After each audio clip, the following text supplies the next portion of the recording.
What is going on, everybody? I hope everybody is doing very well.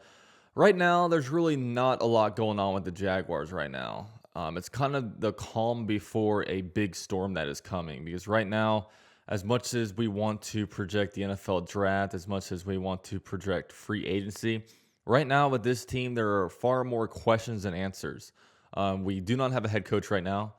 We are still have question marks about who our GM is going to be. Whoever our head coach is going to be, it feels like it's going to affect free agency a lot.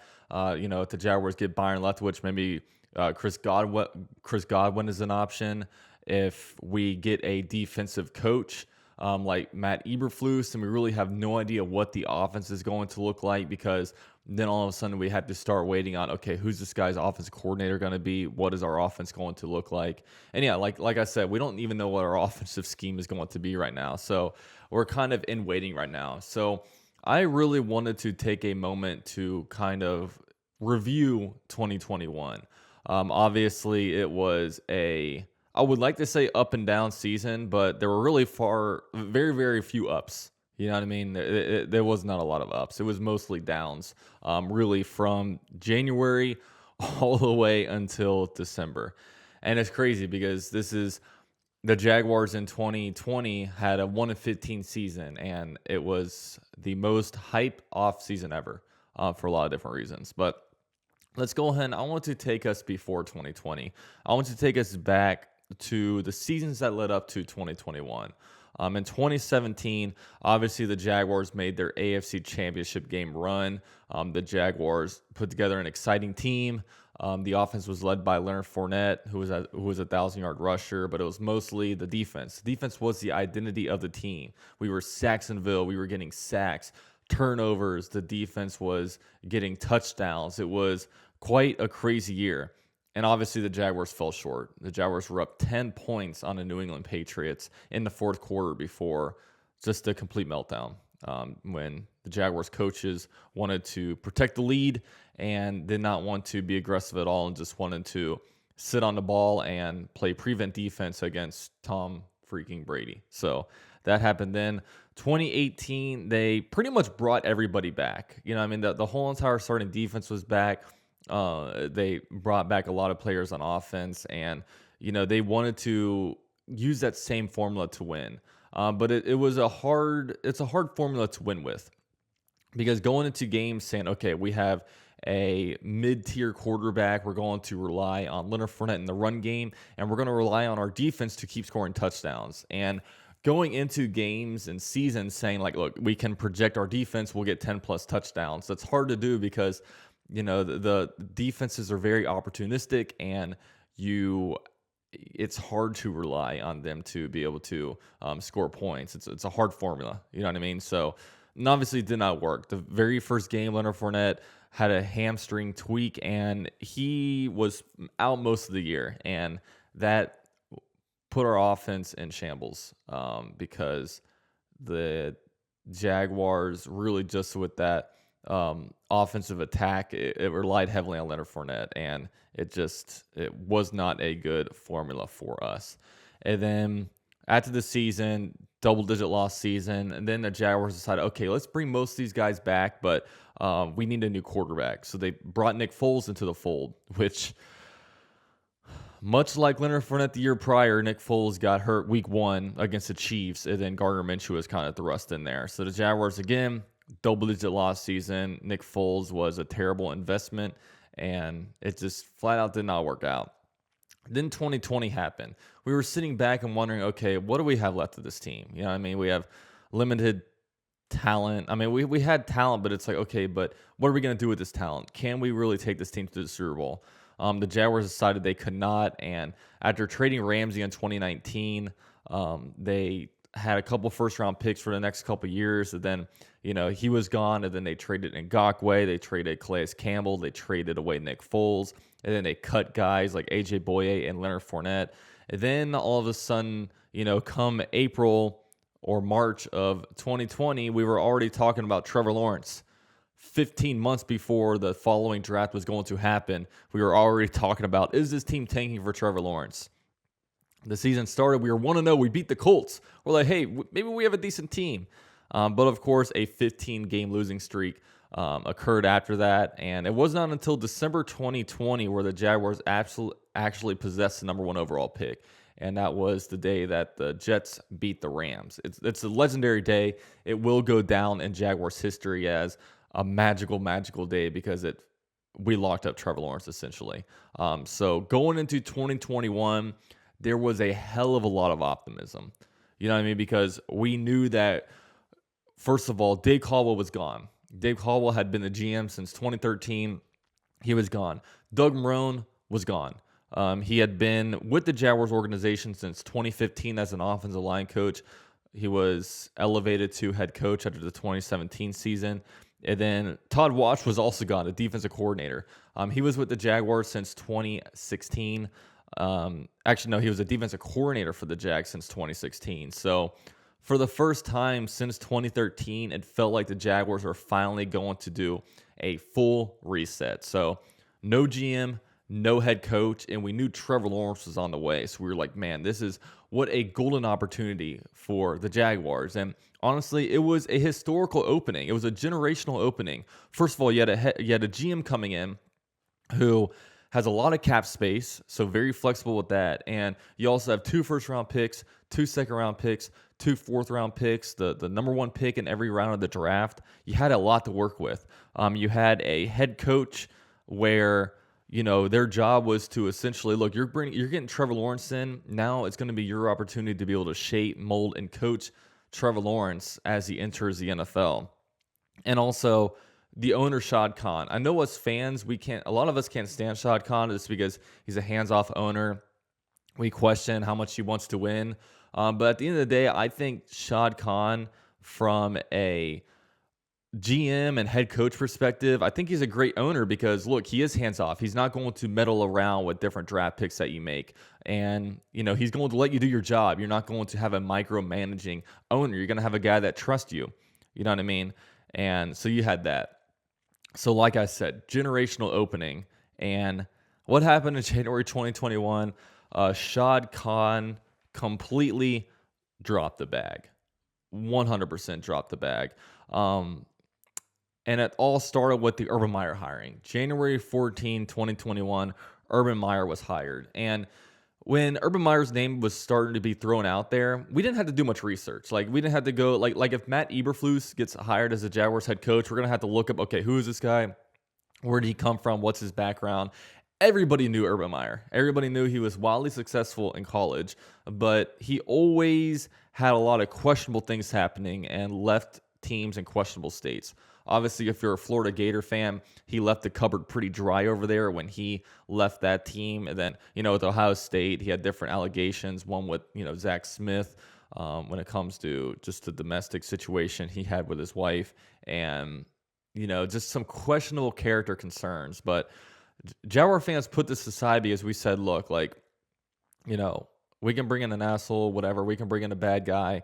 But hey, as long as he's able to win, maybe we won't care. But we got the worst version of Urban Meyer where he did all kinds of bad stuff and produced no wins. You know what I mean? He was not very good. So to go into a timeline of Urban Meyer, January 21st, 2021, Urban Meyer kept Balky as a GM. And really looking back, this was terrible because, look, like, we were very, very excited for a completely new regime to come in here. But now you're not cleaning house. Now you're keeping guys around that were here when we were losing.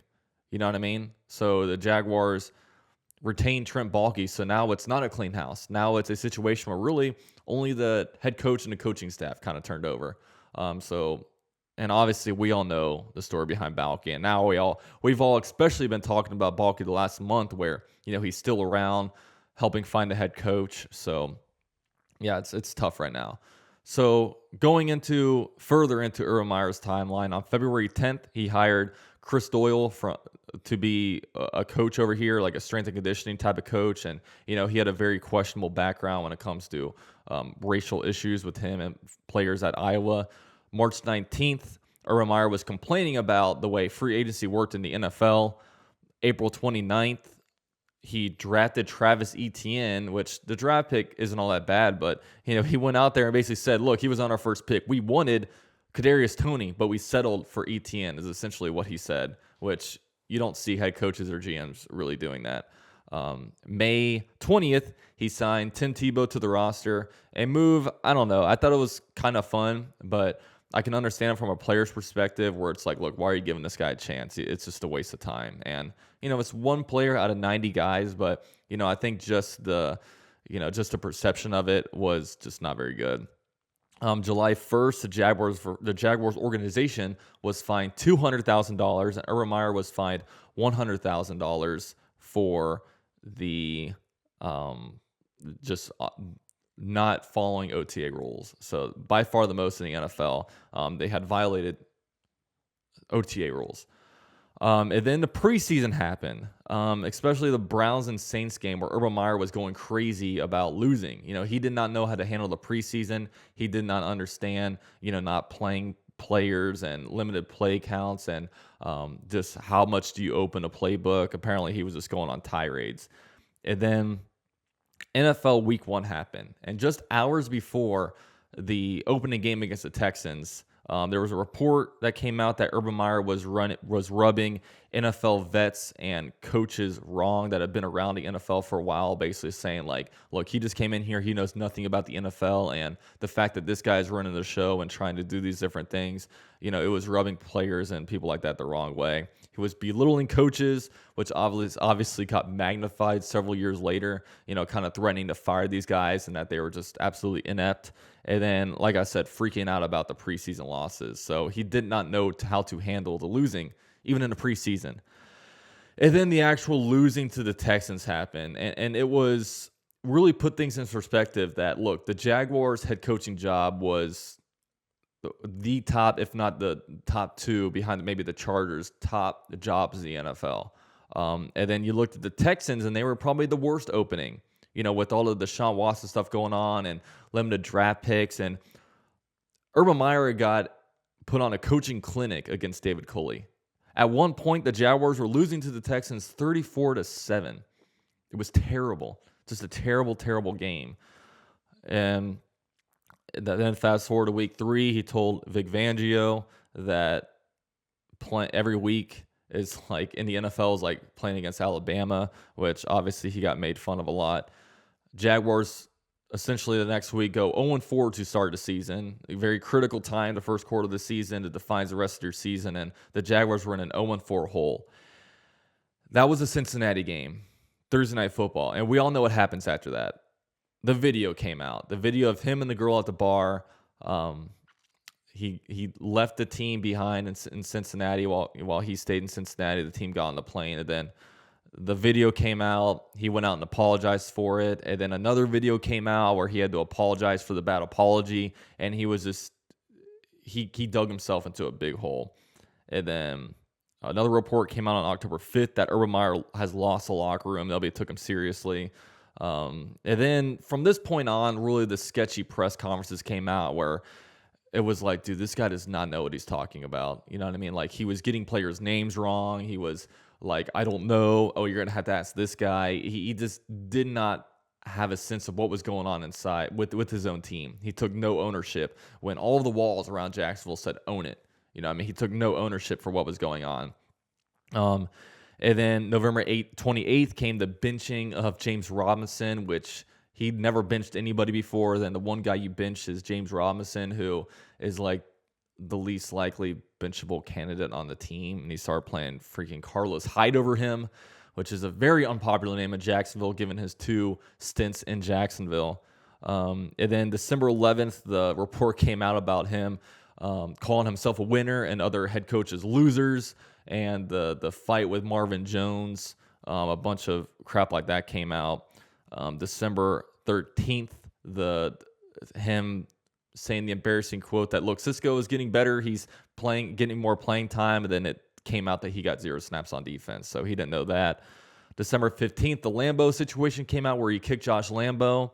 And then finally, December 16th at 1 a.m., he was fired.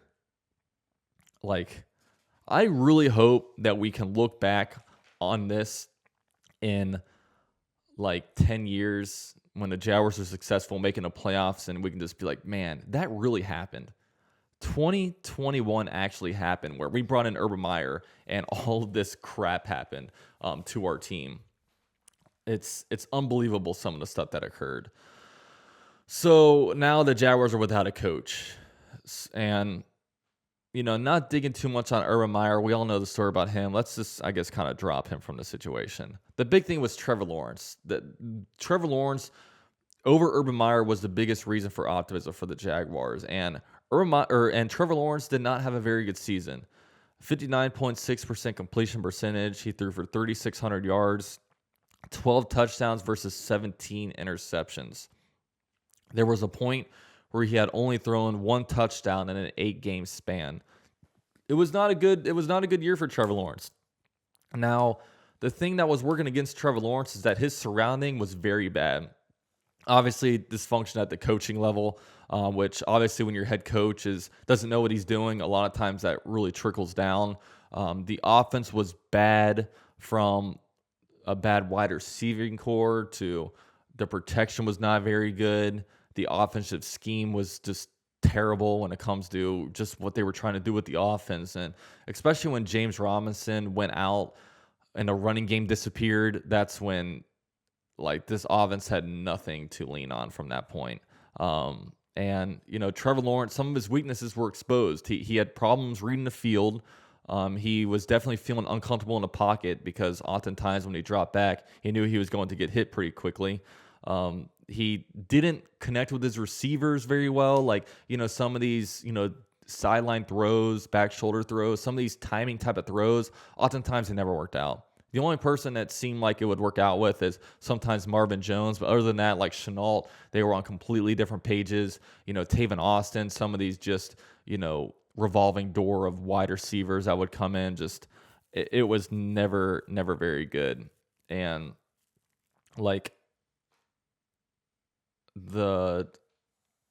and also he displayed some inaccuracy downfield as well. So it just wasn't a very good year. And ultimately, what we learned about Trevor Lawrence is that, look, he's not just going to step in here and fix everything. What he needs to be developed. Like you can pretty much say about every other young quarterback in the NFL, they need to be developed. And he just was not developed properly. So it was essentially a lost year for Trevor Lawrence as a rookie. The good thing that we can lean on is the fact that he did not get hurt. We had a little bit of scare in the Bills game, but he played every single game and he only missed part of one drive. Other than that, he was there 100% of the time. You can't say that about any other rookie, I believe, outside of Mac Jones. There were Justin Fields, Zach Wilson, all these guys were getting missed games due to injury. At least we can say that Trevor Lawrence did not do that. So, but it stinks because it just did not feel like the Jaguars put him in a very good situation at all to really succeed. You know what I mean? So, and when you look at some of the ranks of our teams on offense, we were 23rd in passing offense, 22nd in rushing offense, and we were 31st in scoring offense. On the defensive side, they were 17th in the pass and 24th in the rushing defense. The big thing about this team is that we were by far the dead last in turnover differential. We were negative 20. 20 more times we turned the ball over than we gave the ball to the other team more than the other team gave the ball to us. The next highest team was negative 13. We were 7 more turnover in the negative than the next worst team, which is just, it's terrible. It's terrible. So when it comes to this review, it's like, I don't really know how to do it, but I do want to give some takeaways that the Jaguars need going forward, because obviously it was a bad year. 3-14. Did we expect a lot of wins? Probably not.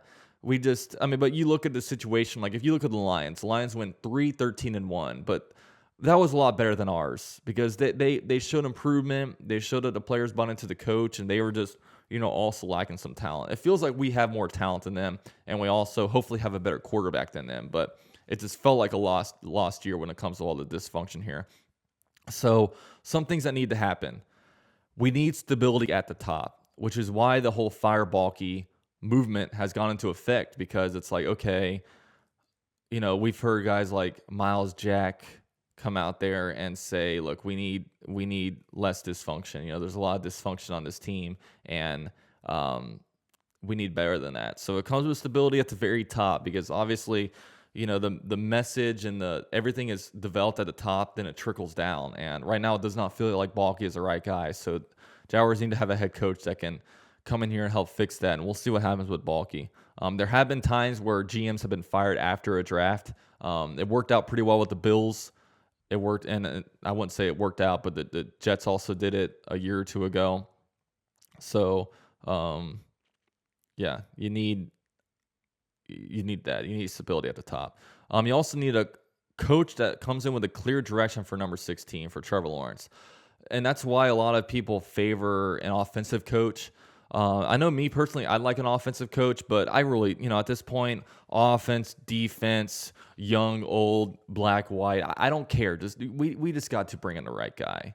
You know what I mean? And I think it's easier if the Jaguars hire a guy like Byron Leftwich because it's like, look, like we know what his offense is, we know what he can do and all that. But if we hire Matt Eberflus, a defensive coach, I think the first thing we're thinking about is like, okay, who's the offensive coordinator?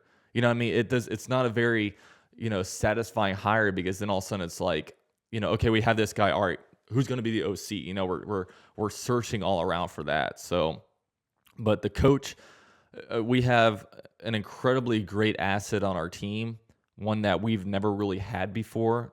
We might have had it in 2020 with the number 1 overall pick, or 2021, I should say. But we actually have this guy.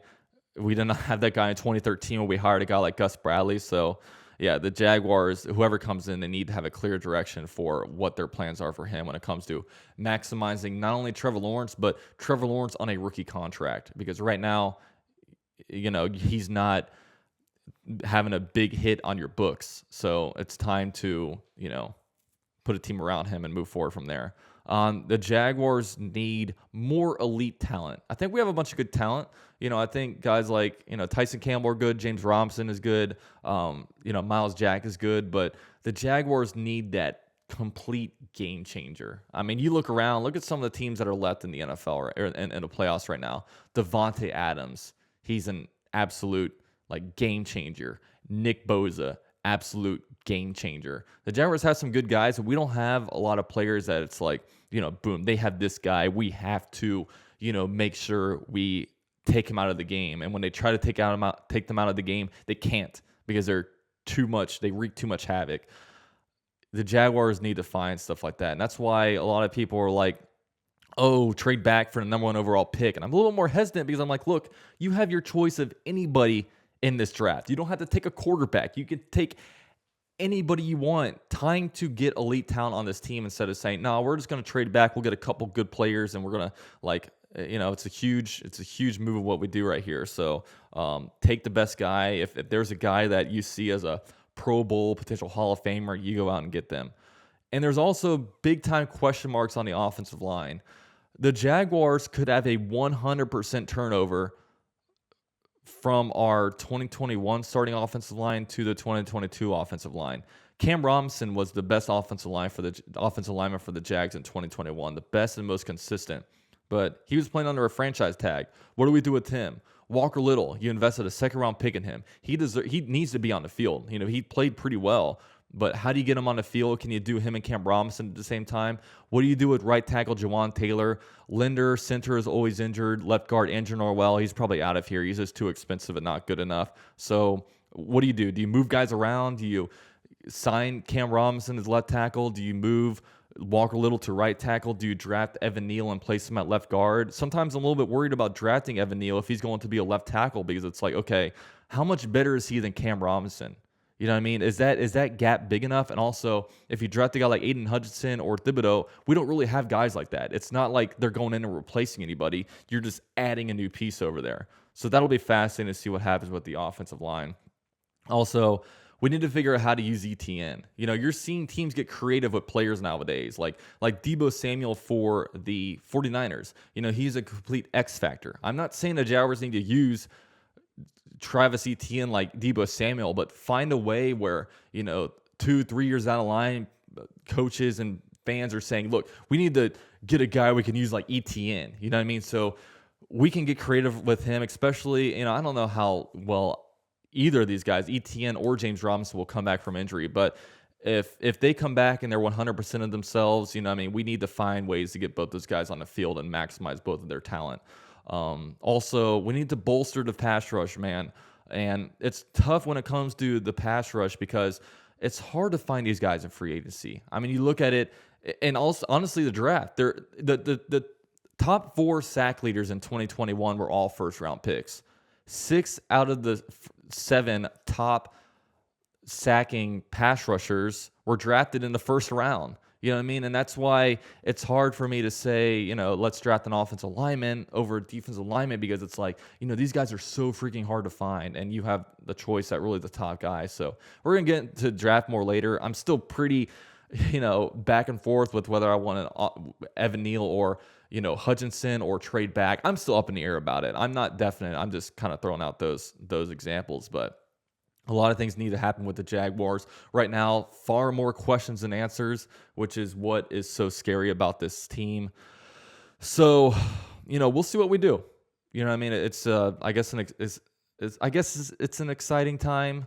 But at the same time, we have Shad Khan, and we don't know where his head is at. So maybe it's not so exciting. But hey, if you've come this far with the Jaguars, we ain't going anywhere. So we'll see what happens. But hopefully something happens soon. We'll see if the Buccaneers lose to the Rams, if, Byron Leftwich officially becomes available.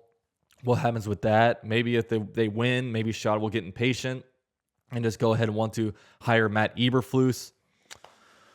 We'll see what we do. But with all that said, thank you guys for watching and sticking with this channel. Sorry I've been a little bit busy lately. I started school back up, getting my master's degree. So I'm still going to continue to pump out videos to just, have a little bit less free time. But all right, guys, thank you so much for watching. Drop a like if you enjoyed this video. Longer video for you guys here. And with all that said, go Jags, and I'm out.